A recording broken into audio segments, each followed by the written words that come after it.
Mesdames et messieurs, bonjour à tous et bienvenue dans cette nouvelle édition du journal de CCTV français en direct de Beijing.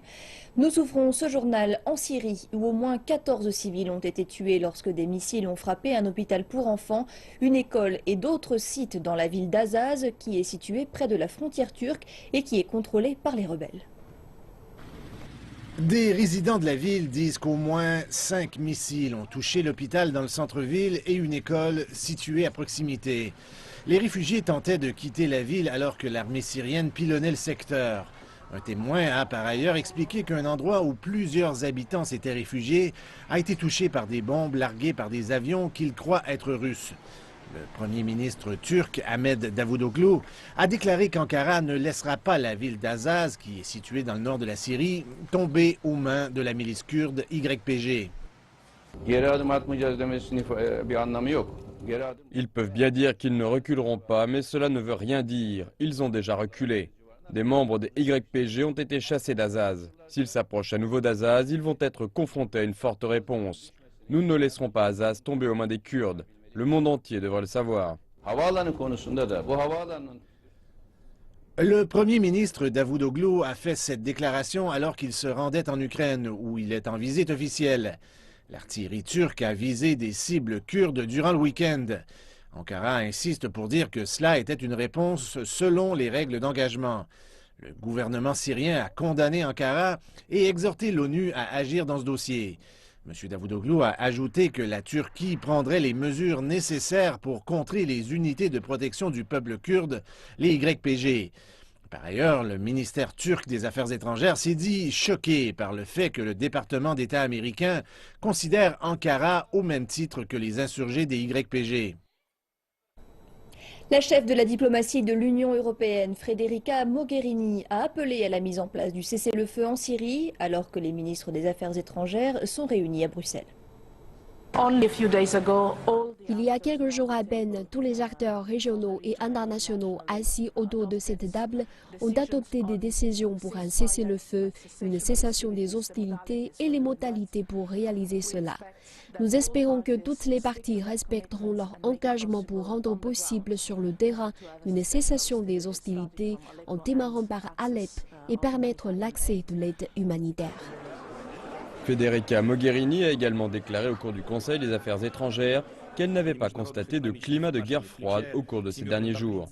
La semaine dernière, le Premier ministre russe, Dmitri Medvedev, avait déclaré lors du forum de Munich sur les politiques de défense que le monde glissait vers une nouvelle guerre froide.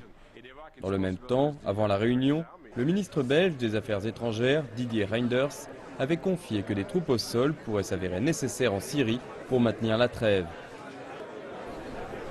En Asie, l'agence de presse sud-coréenne Yonhap a fait savoir que la République populaire démocratique de Corée avait formé un nouveau corps d'armée. Son rôle est de déployer l'unité mobile du missile balistique intercontinental KN-08.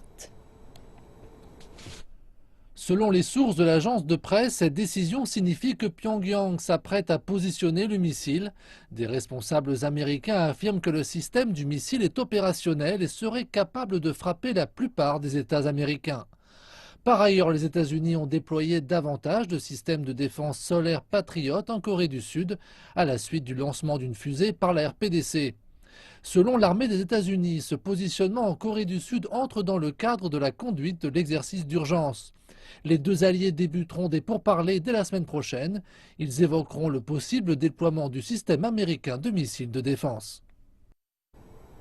La présidente sud-coréenne Park Geun-hye s'est adressée à l'Assemblée nationale suite au récent test nucléaire et lancement d'un missile de longue portée par la République populaire démocratique de Corée. Elle a déclaré que les actions de la RPDC montraient que le pays ne souhaitait pas la paix et a promis de prendre des mesures fortes contre le pays relatives à son programme nucléaire. Elle a également appelé le Parlement de la République de Corée à mobiliser tous les moyens possibles pour résoudre le problème nucléaire de la RPDC. Avant son discours, un porte-parole de la présidence a annoncé que Mme Park profiterait de son allocution pour insister sur le besoin d'unité nationale afin de résister à davantage de provocations et d'apaiser les inquiétudes quant à la sécurité. Les responsables affirment que la présidente Park expliquera également ce qui a amené son gouvernement à fermer la semaine dernière le complexe industriel de Kaesong en RPDC. En Russie, une puissante explosion a provoqué l'effondrement partiel d'un bâtiment résidentiel dans la ville de Yaroslav tôt ce matin. Selon les responsables, 4 personnes ont été tuées, mais beaucoup pourraient encore être coincées sous les décombres.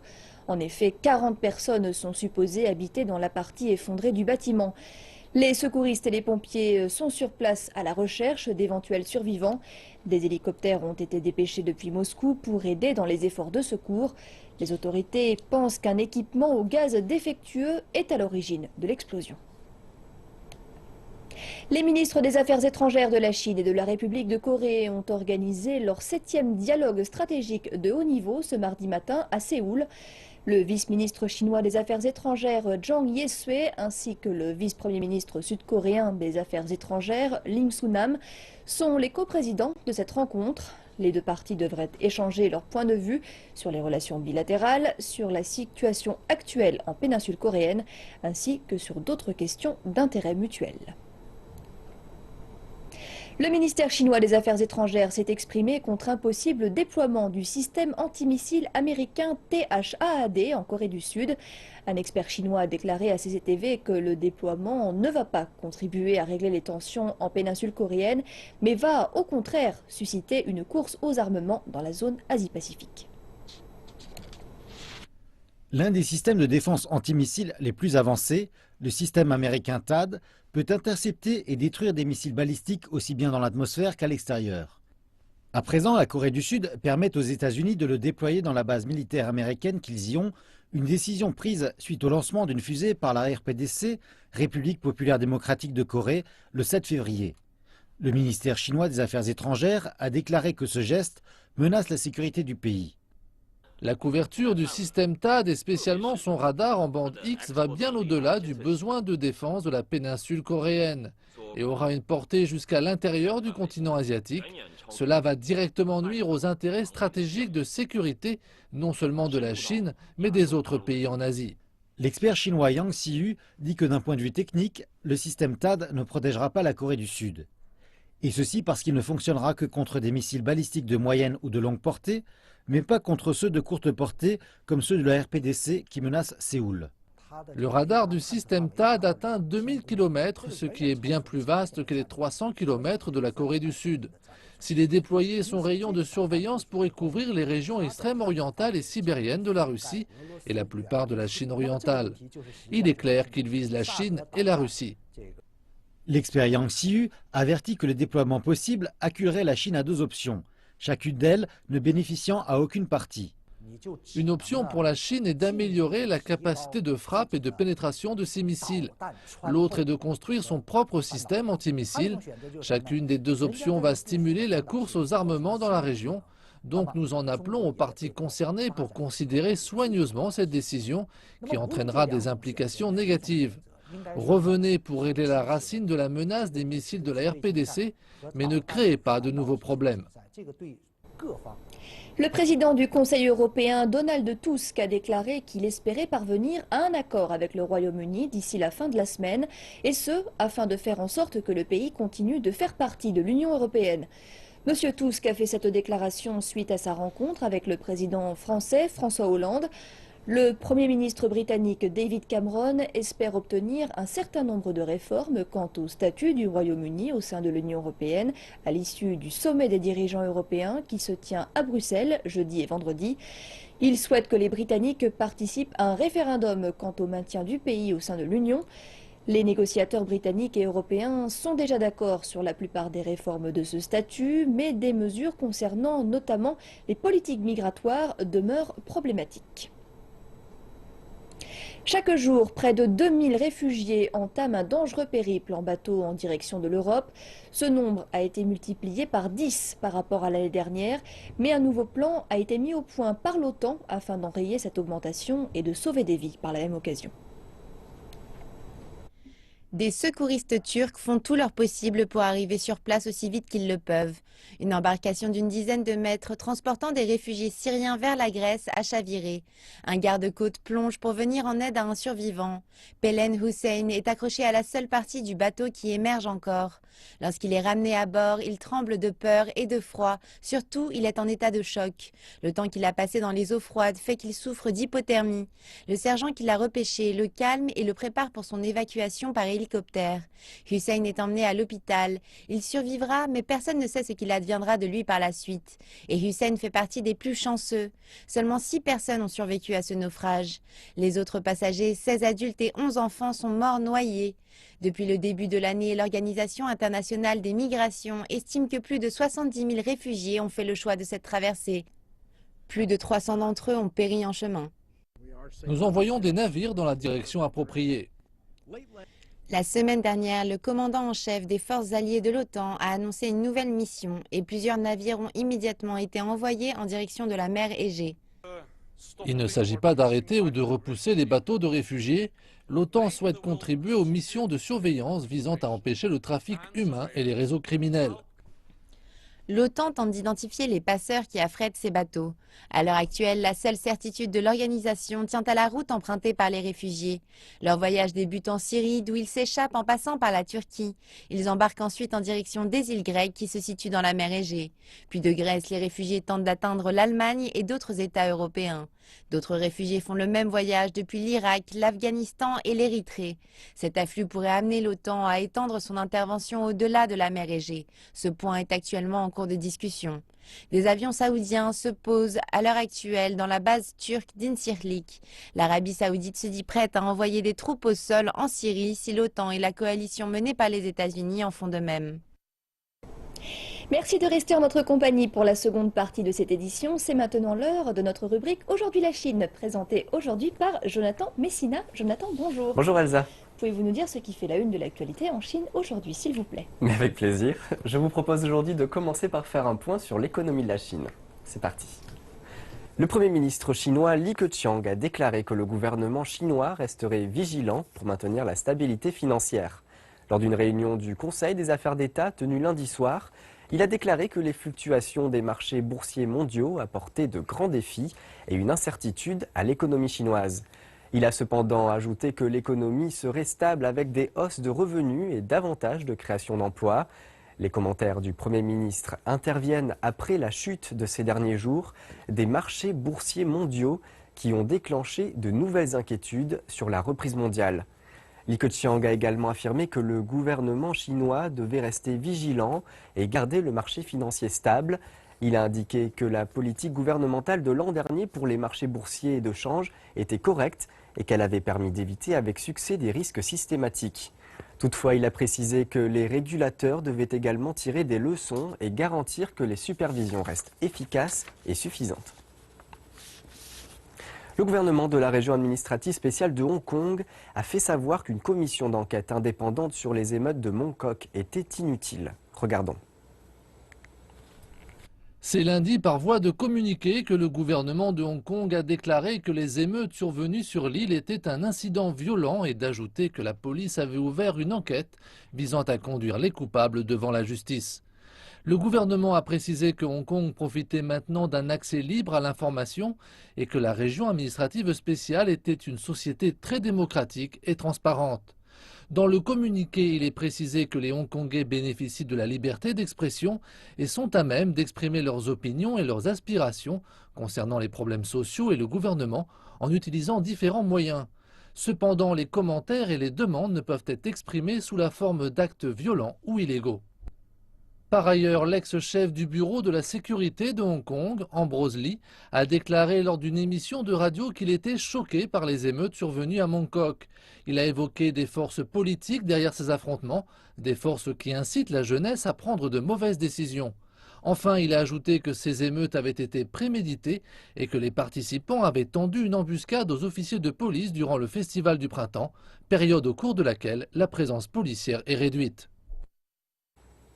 Le commerce électronique transfrontalier pourrait devenir l'un des moteurs du commerce extérieur chinois.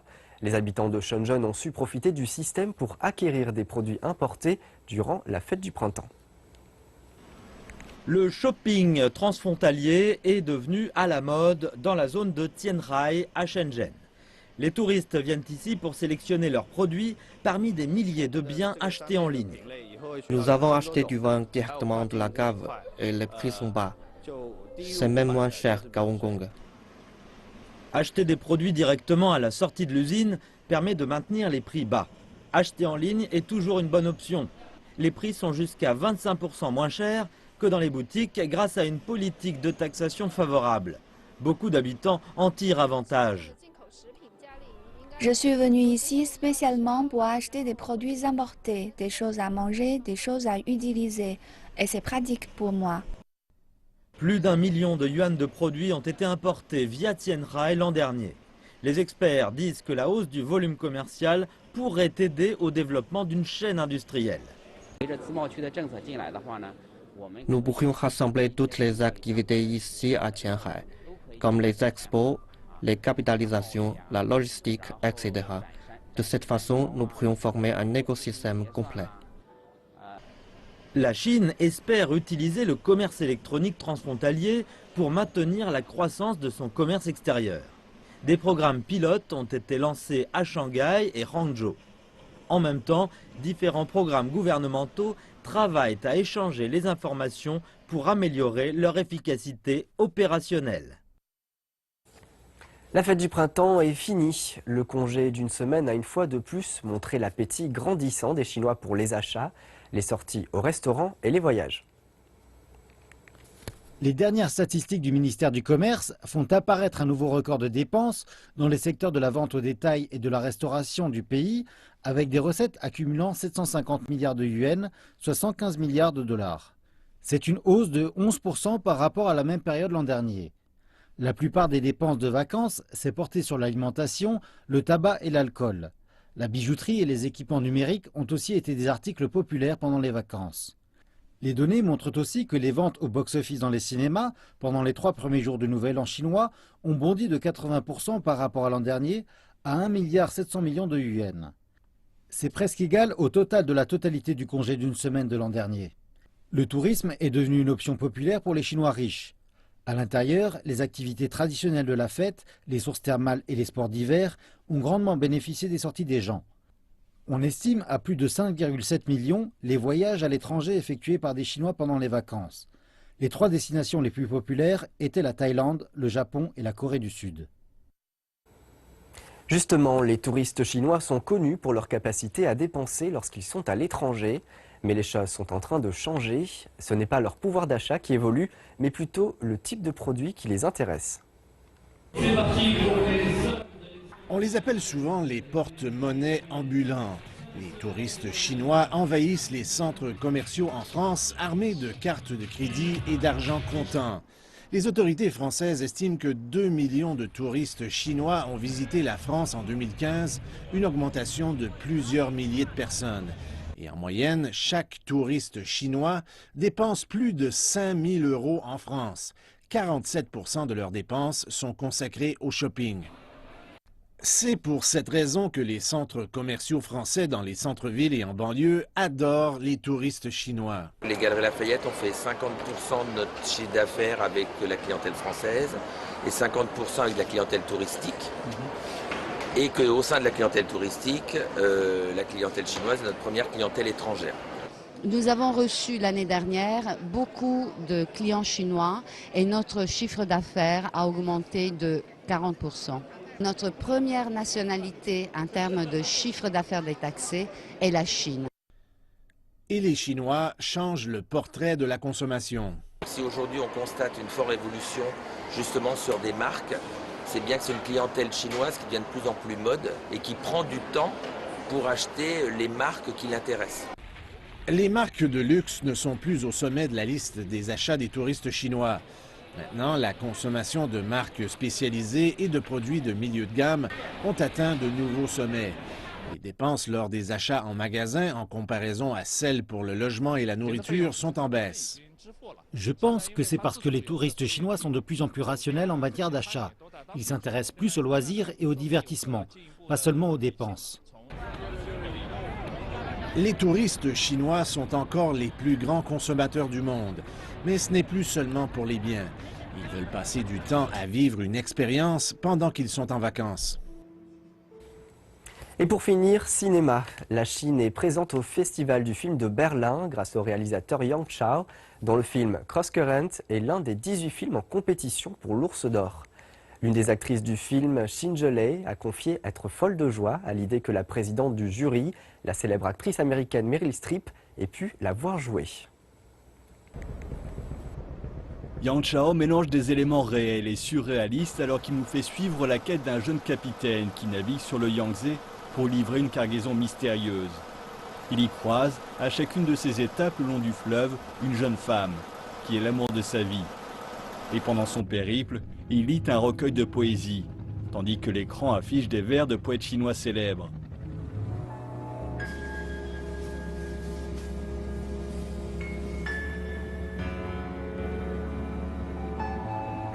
Yang Chao explique que ce film est un poème d'amour en hommage au fleuve le plus long de Chine.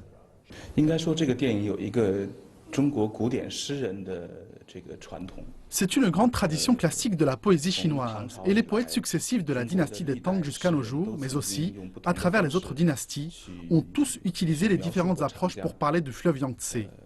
J'ai le sentiment de prolonger cette tradition poétique en me servant du cinéma. L'actrice Xin Zhelei, qui joue la femme mystérieuse, s'est dite folle de joie à l'idée que la présidente du jury, Meryl Streep, ait vu son film.